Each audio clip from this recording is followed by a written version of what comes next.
Good afternoon, everyone. Welcome to the Gathering of Women. I'm a badass and I'm only human. Women's Retreat Speaker Spotlight. I am Carla Harris and I am the founder and host of this beautiful retreat. It will take place on March 15th through the 17th, 2024. And today is another one of our great opportunities to really learn more about the speakers that we're going to have at this dynamic retreat. So give me 1 second. It looks like we're having some issues. Okay, so we're just gonna...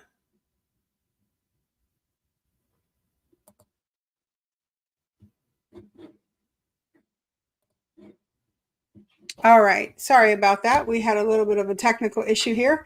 So once again, I'm Carla Harris, and I am the founder of the Gathering of Women. I'm a badass and I'm only human. Women's Retreat. Today, we get to meet and talk to the dynamic badass speaker, Jessica Dawson. Jessica is a former stockbroker turned learning and development consultant. I love that. For almost a decade, Jessica worked for a premier management consulting firm where she coached and advised tens of thousands of executives, which included some of the world's top executives and leaders. I bet you she has some really good stuff she could tell us. She is now the founder of Empowered for Sales. And I can't wait to hear about her transition. So why don't we bring her in right now and let's all welcome Jessica Dawson. Hi, Jessica. Hello, I'm so excited to be here. Thanks so much, Carla. And what a fabulous introduction. I just love hearing even the name of the retreat. So excited to be here with you today. I know. Every time I say it, I get chills, right? Because we are badasses and it's time to celebrate ourselves. Absolutely, right? That's right. That's right. So tell me about your journey a little bit. What Empowered for Sales is, what you do, and why you transitioned from being a stockbroker, which I think, in my guesstimation has a lot of entrepreneurial vibes, into really just going out on your own. Oh, such a great question. And well, I grew up in New Jersey, really close to Manhattan. And I remember, some of you may remember this, I'm going to date myself, but the bring your daughter to work days. And my dad was an investment banker. So I remember going into New York City and having this vision of stepping into being like this sexy powerhouse finance woman that was living in New York City. And that was a big dream that I had growing up. And so I grew up and I did that. And when I got into the role, Carla, I'll just be honest in saying I knew almost immediately that I did not like that role.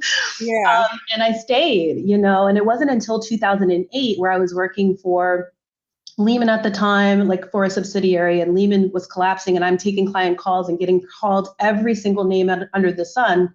Wow. And that was a very much a catalytic moment because it was the first time that I realized, oh gosh, I'm not the only person who does not like my job. There are a lot of other people that don't like their jobs. Also just saw talent being squandered. So I ended up going back to school, came out and fell into coaching. Like it was never on my radar. It was something that I ran from for a long time. And even when I started at that management consulting company, I started out and I was hired as a salesperson. Right. And then we went through a reorg and I kind of got tapped on my shoulders to do learning and development. And I ultimately chose it because it scared me the most. Wow. Because I'm just one of these people that does the hard things that scare them. And what I found was in that role, every single time that I had to coach someone or I was on the stage speaking or I was in the classroom teaching, I had to sell myself. And I was starting from ground zero. And in that role, we could be resourced anywhere in the world, 80% of the time traveling. So in those moments of stillness and being by myself, I really started to go inside of myself to find kind of my confidence, my empowerment, and had a lot of false starts of wanting to start my own business, but ultimately why I chose to go into business for myself is I wanted to be my own boss. I wanted to make my own rules. I wanted to choose the people that I wanted to work with. And there was always something very special about entrepreneurship. And candidly, when I was in college, I started braiding hair. I would do like 10 heads a day and was racking in the dough in college. And then I always had these entrepreneurial roles. Yeah. And so there's this beautiful journey around entrepreneurship. And I also coached a lot of entrepreneurs in my day. And so today I get to work with both entrepreneurs and executives, which in my opinion are some of the world's leading leaders, right? In kind of shaping our society. And the empowerment, the imposter syndrome, all of the emotions, and as you're building and growing your business empire, it's just one that I want to assist people with, and I get to do that every single day. So long answer, but yeah, that's a little bit about me. And I'm the head coach and founder of Empowered for Sales today, and I work with people to really maximize their ability to sell and close business, but also be able to sell themselves, believe in themselves, believe in their product, and the spiritual journey that one goes on in entrepreneurship as well. Yeah, definitely, definitely. Well, I am super, super excited to have you as a part of this retreat. So, first, a little bit about the Gathering of Women. So, it's a retreat that really is an opportunity for all women to be celebrated. And when I decided, so first of all, this has been on my heart for probably about 7 years, and it has finally come to fruition here and now. And I'm excited that we're able to kick this off in March, of course, during Women's History Month, right? That's very intentional. And, really just making sure that women have an opportunity to look within and celebrate who they are and all they've overcome, all they've had to push through, mountains they've had to climb over. We do so much as women for others, our partners, our business, our children, our families. And many of us in this generation, especially in my age range, we have parents that we have to take care of, and we have kids that we have to take care of. So we're sort of in that sandwich part of life right now. So that's really what the Gathering of Women is that women are absolute badasses. And we're also human beings, and we cry and we laugh and we hurt and we talk about things and feel things that we might not necessarily share with the world, but we share it with our sisterhood. You know what I mean? So why? So I guess let us know, first of all, why it was important for you to be a part of this retreat. Absolutely. I'm going to go back and start with the name of the retreat. The unapologetic boldness of the name is what drew me in, right? That was number one. But then the other piece about this is, just like you said, as women, it's a safe space to gather in community. And there have been so many studies that prove that community is the difference between a good life and a great life. And having a space to be able to unapologetically take some time back for yourself and reinvest in yourself is just so important. And oftentimes people feel guilty doing it. And I'm guilty of that. Like I had an adverse reaction the other day, and I had to take a couple of days to like recoup. And I'm feeling guilty because I can't operate at full capacity, right? And it's just like, you have to carve out that time for yourself. Otherwise, nobody else will. And then the other piece about the retreat that I think is super inspiring is that there's something that everybody can relate to. You've got a myriad of topics that, regardless of where you're at in terms of being a woman, if you have a family, if you don't have a family, if you have a job, if you're an entrepreneur, there are all of these different ways that you can plug in, which I think is going to be very powerful for people for women especially, to get together and kind of take the corporate mask off, or let all of the pressures of society down and just be themselves, in a space that's super welcoming for people to be themselves. Yeah, so that's why I was attracted to it. I'm super excited to be a part of the opportunity as well. Yeah, well, so I keep telling people don't think of this as a conference, right? There's no PowerPoint, folks, no PowerPoints. This is about community. This is about sisterhood. This is really about getting to know one another and reconnecting with ourselves as we connect with new people. You know, we even have a ticket type, Jessica, called Girls Trip. So grab your girlfriends and come on and let's do this, because this is the opportunity. So some of the topics that we're going to be talking about include authenticity and imposter syndrome for women, of course, especially, and resilience and really being able to overcome things. So when you talked about your business and the coaching that you did, you mentioned the term imposter syndrome. So I would imagine that you've coached probably men and women in your life. Is that correct? Absolutely. Mm-hmm. Do you find that men suffered from imposter syndrome like women do? Ooh, that's a great question. I think everyone experiences it. And I actually do think that everybody experiences it to the same degree. However, I do think that the difference is the way that it comes up in conversation, Mm-hmm. men versus women. I think that men are a little bit more reserved to call it what it is, versus women. A lot of times will just come right out and say it, and they kind of own it a little bit more. But I do actually think that it's something that everybody experiences it. Mm-hmm. And for women, though, we may be a little bit more hard on ourselves when we are experiencing it, Mm-hmm. and we look for those outlets, and actually seek out those outlets for help a little bit more than men.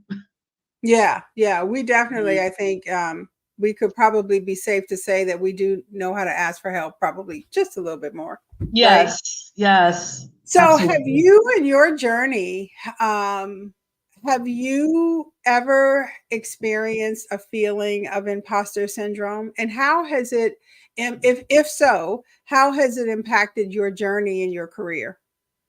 Oh gosh. First of all, this is a great question because I experience it all the time. Yeah. Like all the time.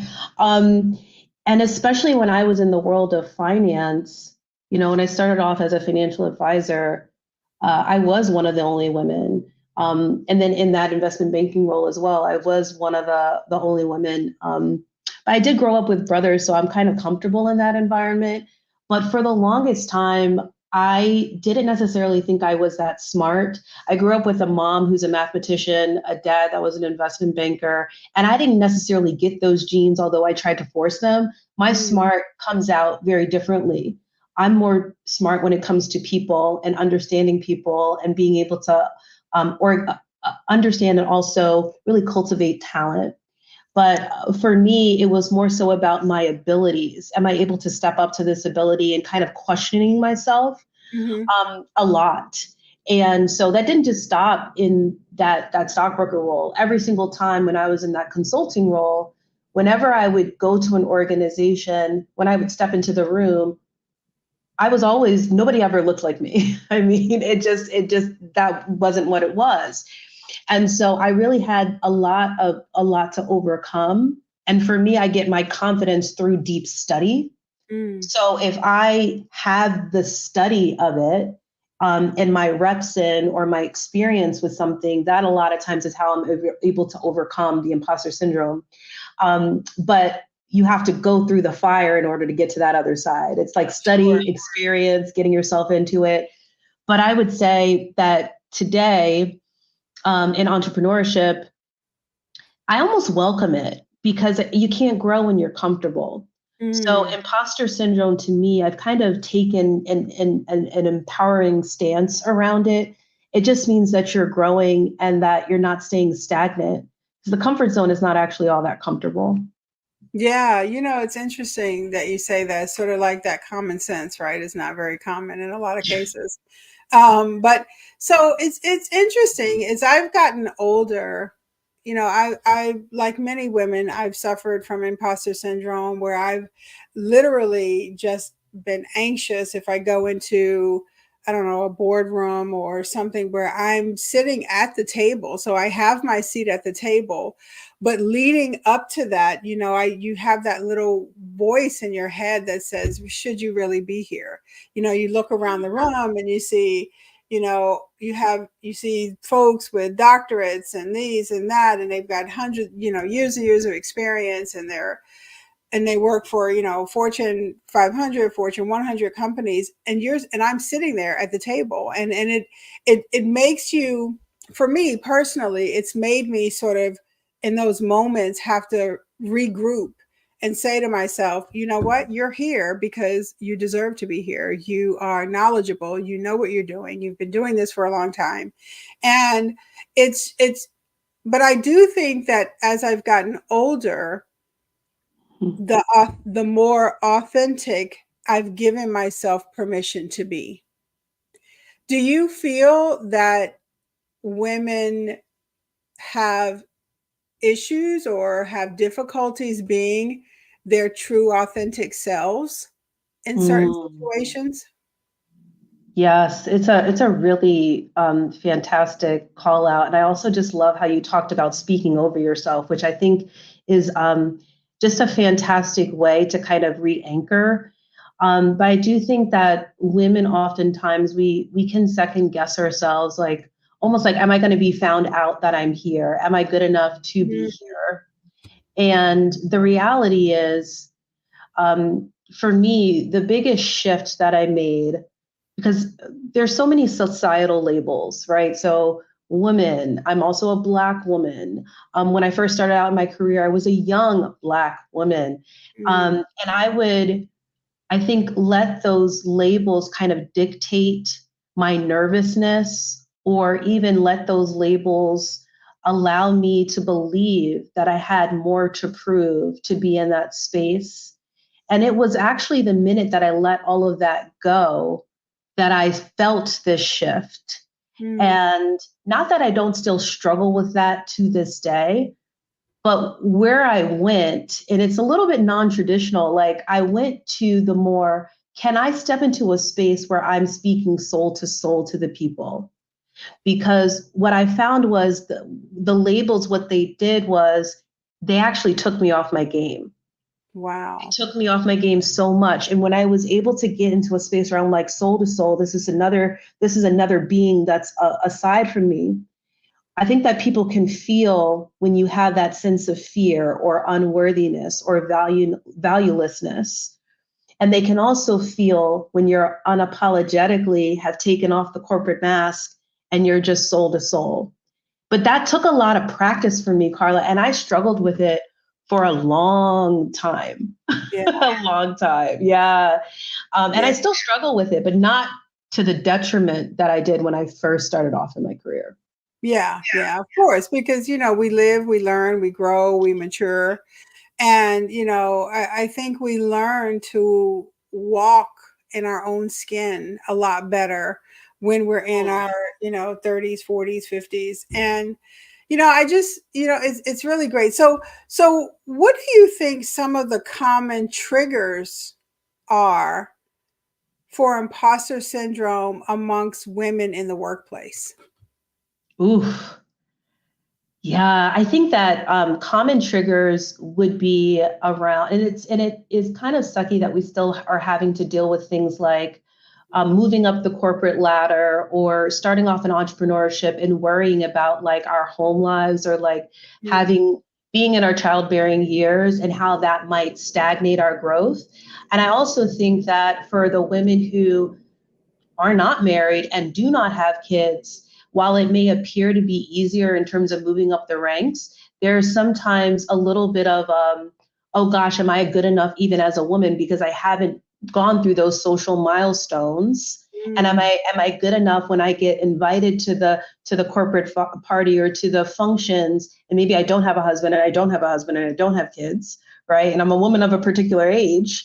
Um, and so sometimes the imposter syndrome can come from not having those things, wow. Yeah. right? And it's not necessarily something that people talk about all that often, or women even talk about all that often. Yeah. And there's so many different ways to live a fulfilling life as a woman. And depending on what you've been chosen to this earth to come and do, that may not equate to always having a husband and always having kids. Yeah, it's like, having the courage to step out of what society says we should do, Yes. right? I think it's quite interesting that you put it that way. That's great. So men, we know, and I just want to be really clear. This is not a comparison of men to women, but I think we do understand in all reality that there are some advantages because, otherwise, where does the term the old boys network come from, right? But I think we women need to have an all girls network. I mean, we need a girls club, and to really understand that we have to mentor one another, we have to support one another. I have incredible mentors. Some I've had for many, many years, some are fairly new.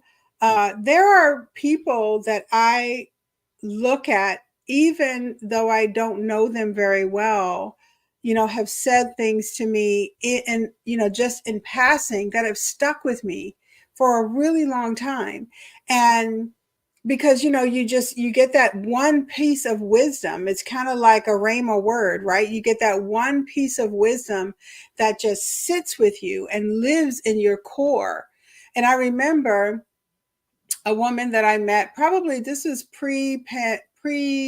pandemic, and we were, or just in the beginning of pandemic, and we were in on a Zoom call, and she said to me, Carla, you just got to get started. It's got to be done, not perfect. And since that time, I have said that to myself over and over again. Just get it done. Because sometimes as women, we want things to be perfect before we roll it out there, especially as entrepreneurs, right? It has to be, the marketing has to be perfect. The catalog has to be perfect. The product has to be perfect. But what happens is it doesn't allow us to move forward because we're seeking a perfection that might just need to be seasoned. So if we look at mentors, what's your thought around the role that having a strong mentor relationship can have on women being more authentic and overcoming this imposter feeling? Mm-hmm. What's your thought about that? Ooh, I love this question. I do believe mentors and coaches are just so necessary. And I do believe that every woman should have their own board of directors, I Oh, call yes. it, Me right? And too. it's like you can have different people for different things. The person that's going to really encourage and inspire you, the person that's going to give you the tough love and give you the Yep. push, the person that's going to let you know that everything's going to be okay, on the days where you're like, oh gosh, questioning your sanity as an entrepreneur. And so I think that you can't go without them. We're Mm, all standing on the shoulders of giants, and being self-made, it doesn't actually exist, yeah. Oh, right? So yeah. if you're trying to go at it alone, you always will go further in community. Mm, And I always have a coach. And I love every single one of my coaches. And when I say a coach, I mean like people that I hire. Like right now, for example, I'm being coached by two Black women Olympians that are so badass. wow. And because they competed at a global stage, the caliber of the way that they're coached is just next level. And I coach with them through like a group and then also one-on-one. And it's really pushed me. And just going back to what you said about just letting go of perfection, you Mm, know, um, there's such great learning that happens in the iterative process. And entrepreneurship, especially, is just a game of iteration. And yes, it it's all is. about plan, execute, and iterate, and then repeat. So, and even when you think about where you started your business, I think about where I started my business versus where it is today. It's Hmm. all an iterative process. And if you would have waited, you never would have gotten there. Yes. So, That's right. yeah. So I think that it's so needed. Do not try Mhm. to go at it alone in anything that you're doing in life, whether it's entrepreneurship, being in corporate America, parenting, etc. Find those people that can really be in your corner so that you can do it in community. Because as women, we actually function best in community. Absolutely. It's Absolutely. it's in our DNA. So let's transition to the retreat. So why should women invest in themselves and attend the Gathering of Women, I'm a Badass and I'm Only Human women's retreat? Yeah, I mean, I'm like, why not? Why would you not do this? But Mhm. in terms of why you should do it, first of all, the setting. Now, I know you see the water underneath us, and you probably just looking at the water makes you feel really serene. But from what I hear in terms of the setting and the hotel, we're going to be right on the beach. So We the are. setting, right? The setting in and of itself is going to be a stress reliever. But then this is not, again, just as Carla said, like this is not a conference. There's not going to be any PowerPoints. This is a way for us to let our hair down, get really authentic about what's happening. And you're going to be encouraged, you're going to be inspired. But I think what's even more profound about that, and just going back to the water here, the waves of impact of you sharing your story, sharing your knowledge, you never know who else you might help within the community. So I think it's going to be a big way from a reciprocity standpoint to be fed and also to feed with with um with your experience as a woman. And then I mean, I'm just really looking forward to the pajama party. Like there's a pajama party, y'all, Yeah. Yeah. where you'll be able to, dress and have girl talk in a way that you likely would have never had. And I also just see that people are going to walk away with lifelong friendships from this. Like you're going Yeah. to walk away with like meeting people that you would have never met otherwise. And you're going to double down in your ability to be okay with investing in yourself because the ROI is going to be really fantastic. Yeah. Yeah. Pajama talk is super. I've already started looking for my pajamas, right? Yeah. Because I mean, it's an opportunity for us to have those really deep conversations about so many things that women talk about when they're one on one with their BFF, right? That we're just going to have some really great conversation. Um, so, if you could say three things, so you'll be. I mean, we're just having some really great conversation at this organization. I mean, at this event. So, one thing I do want to say is that this is not just about a retreat for women. This is a retreat by women. Every vendor that we're choosing is a woman-owned business. We have a phenomenal woman DJ who will be welcoming us at our happy hour. I've requested that all the servers on the day of be a woman, and really, really looking at supporting us as sisterhood, as a true sisterhood, and making sure that we're able to give back into that woman entrepreneurial business. So, if you could say three things that that you would hope that women could take away from this experience, what would they be? Yeah, I think the first thing is regeneration. Mm, We're all extremely busy, so do not let busyness or like just not having enough time be your excuse for not coming. Because when you're really busy, oftentimes this is counterintuitive, but the pause can help you to further streamline or to further ideate or problem solve around whatever the problems are that you are experiencing. So regeneration. And then number two would really be just about the fact that I'm going to go back to the word community. Now we're all rolling off of a collective trauma that we all experienced from 2020 onward.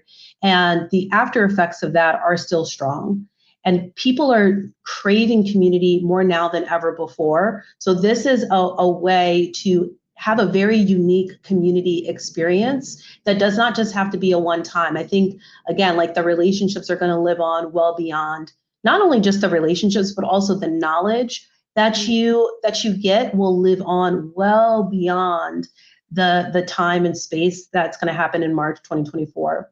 And then I think the third piece would really be about your personal growth, your personal development, right? And as women, especially if you're career centric, you got a lot going on. We don't necessarily have the moments to really pause and reinvest in our personal growth, our personal development.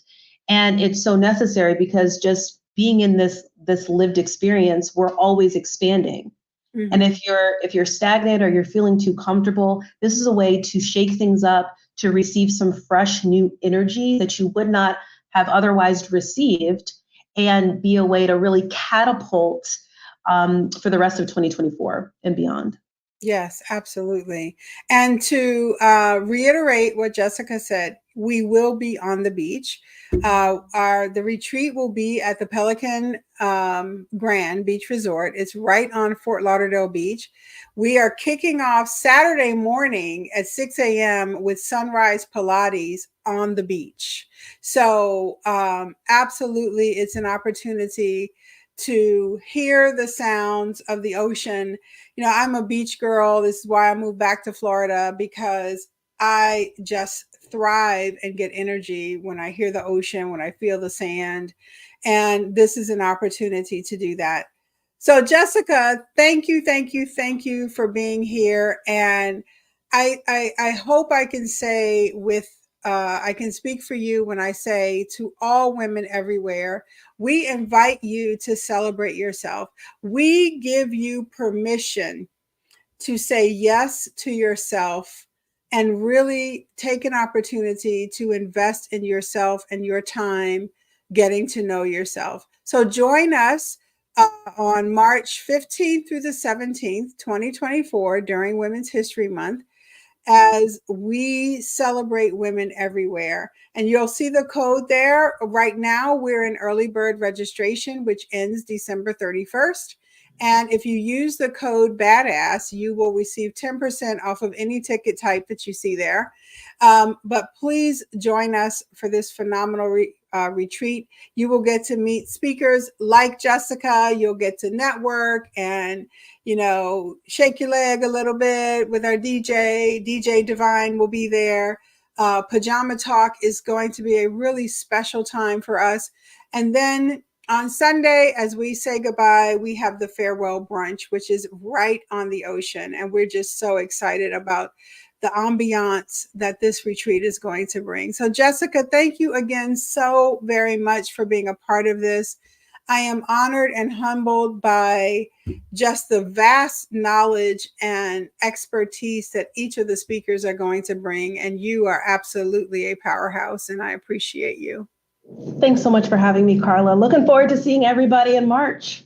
Absolutely. So bossbadassery.com. Use the code BADASS to receive 10% off your registration. And remember, early bird registration rates end December 31st, 2023.